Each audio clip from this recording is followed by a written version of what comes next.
have to choose, him or me. Tell me now. I'm done choosing, I'm leaving. She said it calmly, like she was discussing the weather, not ending our marriage in front of witnesses. Apologize or leave. The room went completely silent. Our children stopped eating, their forks hovering in midair. Her colleague, who she had insisted join us for dinner, leaned back in his chair, watching me closely, a small smirk playing on his lips. He was clearly enjoying the show. She had chosen the setting perfectly. A public dinner, an audience, and immense pressure. She was banking on me folding, on me giving in to avoid a scene.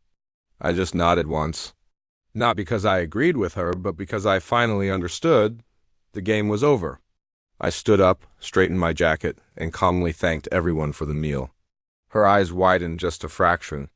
It was the first crack in her perfect, confident facade. She had expected me to argue, maybe get angry, to plead. She never expected quiet obedience. By the time she opened her mouth to say something else, I was already walking out the door. I didn't go far. I just went somewhere quiet. Somewhere she would never think to look because it didn't fit her version of me anymore. I found a small, empty park bench under a streetlight. I turned off my phone and just let the silence settle around me. For the first time in what felt like years, my thoughts were crystal clear. I had known this moment was coming. Maybe not these exact words in this exact setting, but the shift in power had been happening for a long time. The way she had started speaking to me like I was a problem to be managed, not a partner to be cherished. The way her respect for me had slowly corroded into a sense of entitlement. Ultimatums like that don't just appear out of nowhere. They grow in the dark, nurtured by 100 small compromises and 1,000 unheard complaints. That night I slept better than I had in months. The next morning, she woke up alone. At first, she probably assumed I'd gone to work early. That was my routine, my habit. She would have moved through the house confidently, rehearsing how she'd explain my childish behavior to herself, how she'd frame the previous night as a victory for her. Then she saw it. My keycard, the one for our shared home, was lying on the kitchen counter. I had placed it neatly where she couldn't possibly miss it. Next to it was a folded piece of paper with a single sentence written in my calmest handwriting. I chose to leave. Nothing dramatic, no blame, no long, messy explanation, just a boundary. And that's when the panic started to replace her sense of control. She called my phone. It went straight to voicemail. Then she texted, then she called again and again.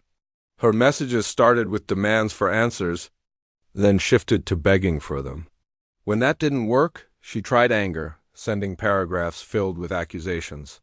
When anger failed, she tried silence. But silence only works as a weapon when both people are afraid of it. And I wasn't anymore. By noon, she must have realized something was seriously wrong. The shared accounts she expected to access didn't respond the way they always had. The systems she took for granted, the ones that ran our lives smoothly in the background, suddenly required approvals that were no longer hers to give. All the safety nets she assumed were permanent were tied to financial and legal decisions she never bothered to understand. I had never been a flashy person. I was the one who handled things quietly. The structures, the safeguards, the tiny details that no one ever notices until they're gone. She thought power was about being the loudest person in the room. She completely forgot how much strength there is in quiet preparation. The calls from her lawyers came fast after that. Her initial confusion turned into urgency. Urgency quickly morphed into fear. By evening, she finally understood the truth. I hadn't just walked out on an argument. I had strategically and legally stepped aside from our entire life together.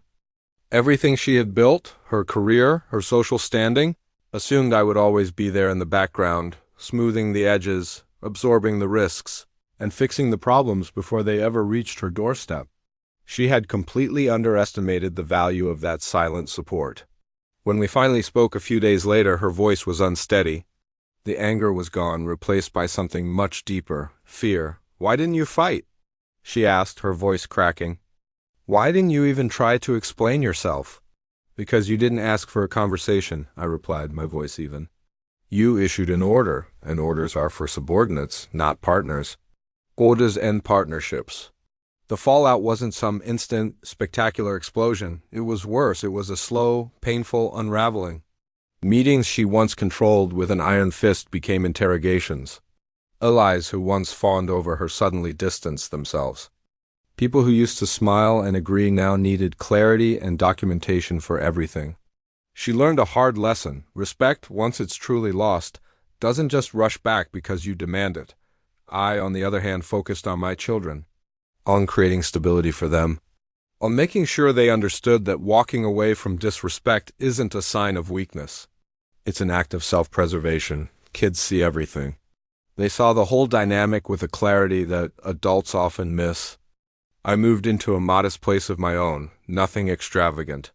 Just quiet, just peaceful. I started rebuilding my routines, my confidence, and my sense of identity outside of a relationship where I was merely being tolerated. She did try to fix things, of course, but only after she realized the full extent of what she'd lost.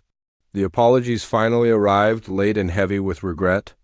Promises followed, full of words that would have meant the world to me years earlier, but now they just felt hollow. I listened once, then I stopped. Some doors don't reopen, not because you're holding a grudge, but because you know that what waits on the other side hasn't fundamentally changed. Months passed, the dust settled.